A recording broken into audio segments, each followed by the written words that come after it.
Now, one thing that I mentioned before as a benefit to using a database to store information is that we can sort data and pull it out of the database pretty easily. So let's find another table that we can use that has a bit more information in it. On the side here, I'll scroll up to the top to get to this filter box, and I'm going to type in menu and hit enter.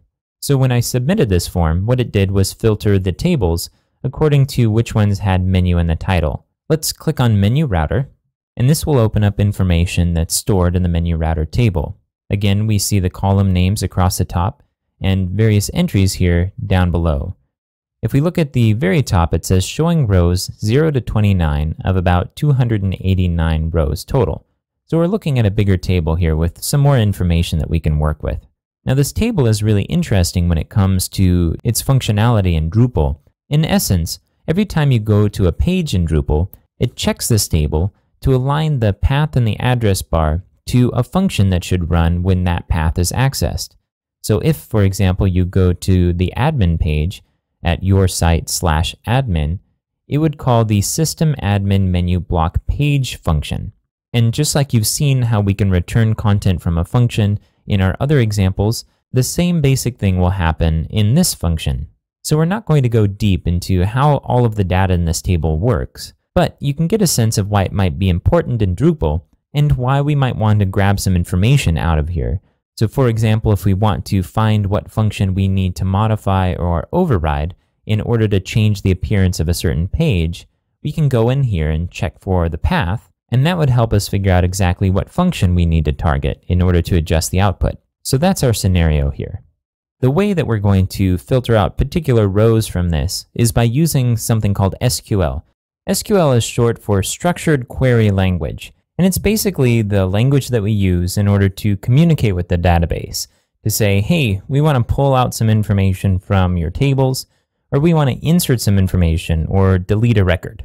SQL can get pretty deep, but there's a lot you can do with really simple queries. And so we'll start by selecting some specific data from this table. We're going to click the SQL tab here at the top. Right now, this window says select, and there's an asterisk, from, and then there's menu router, which is the name of our table, where 1. Now we'll talk about what this means in just a moment, but let's go ahead and click go. What we see here is basically what we were seeing before. It's showing rows 0 to 29 of about 289, and the data that we see in these rows is identical to what we were seeing before. So I'm doing this to show you that this initial output, when we click the Browse tab up here at the top, is going to come from an SQL query. And you can see the query right here. I'm going to zoom in a little bit. It says select, and then there's the asterisk, from menu router, where 1, and then it's added this limit here in order to show just 30 rows. Now let's go back to the SQL tab here and talk about what this means briefly.